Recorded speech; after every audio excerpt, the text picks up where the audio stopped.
Bonjour, donc aujourd'hui je vais vous montrer comment on crée une boutonnière passepoilée.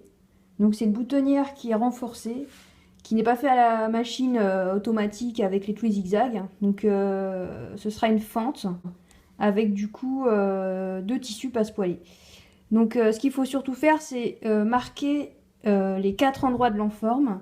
Là en fait ce sera la partie qui va être coupée au ciseau. Et il y a une procédure vraiment appliquée pour la coupe. Là je pose mon enforme en fait. Et je vais coudre pardon, sur les 4 côtés de ce rectangle. Donc moi j'ai juste besoin, j'ai mis mes repères, donc je sais très bien comment coudre le rectangle.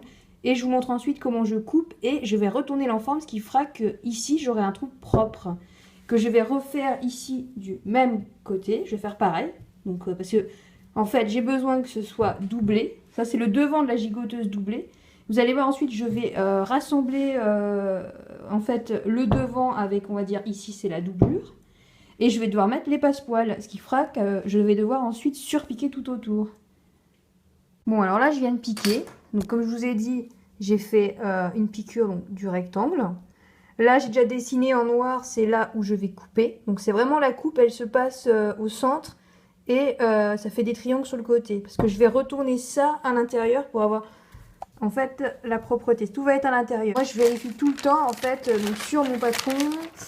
Donc, j'ai bien dessiné pour vous montrer. Voilà. Là, en fait, j'ai le dessin de l'enforme. J'ai dessiné, en fait, l'ouverture. Donc, c'est au crayon de papier, genre, bon, voilà. Et là, c'est vraiment... en fait, c'est la coupe ici. Mais j'ai pas fait le dessin de la coupe, mais bon, pas bien grave. Vous retournez, en fait, votre patron. Voilà, de cette manière. Ça vous permet de vérifier si votre enforme, elle est bien placée. Voilà. Et vous voyez, j'ai fait des plis. C'est-à-dire qu'au niveau des plis, par exemple ici, l'enforme, hop, le début de l'enforme se place ici. Ça permet de bien vérifier si on l'a bien placé, parce que c'est très très important, parce qu'en face, il faudra que ce soit pile poil. Donc vous regardez, moi j'ai plié... au niveau d'ici, au niveau de l'ouverture et encore à la fin juste pour vérifier, ce qui me permet d'être sûr que là où j'ai cousu c'est bon. Pour la coupe, moi je vous dis plier en deux, comme ceci, plier. Vous mettez votre ciseau de cette manière, bon moi je me mets enfin comme je peux, et vous coupez. Ça vous permet d'avoir une première ouverture. Là vous voyez, on a une petite ouverture, je peux prendre les gros ciseaux, je suis mon dessin. Je fais bien attention de suivre l'angle. Et je vais faire pareil de l'autre côté.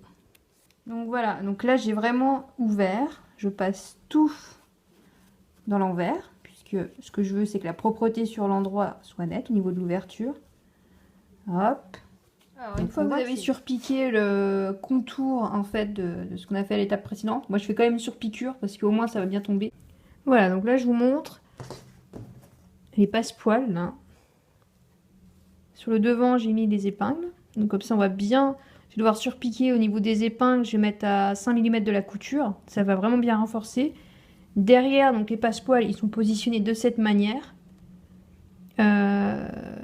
Donc du coup, c'est plié, vous voyez, de cette façon. Et au final, les passepoils, il vaut mieux vraiment qu'ils fassent le prolongement en fait de l'enforme, parce que ça sera plus simple pour coudre. Donc au final, le patron de mon enforme, pour moi, est égal au patron de mon passepoil. Puisque du coup, quand je le plie, en fait, on se rend compte que c'est exactement le patron de l'enforme. Alors en fait, là, je positionne donc envers contre envers. Donc mes trous avec les passepoils. Donc je reprends, je regarde bien que ça tombe au bon endroit. Et je mets mes épingles. Pour ensuite tout surpiquer.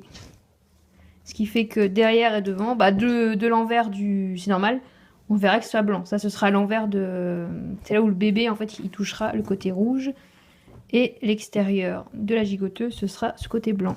Voilà, j'ai lavé rapidement à l'eau pour enlever donc la craie. Pour vous montrer du coup, là on voit, c'est propre. Donc c'est la boutonnière passepoilée qui sert ici pour la gigoteuse. Donc tout est bien propre. L'intérieur c'est donc de cette manière. Donc l'enforme, les passepoils. Voilà, et de l'autre côté.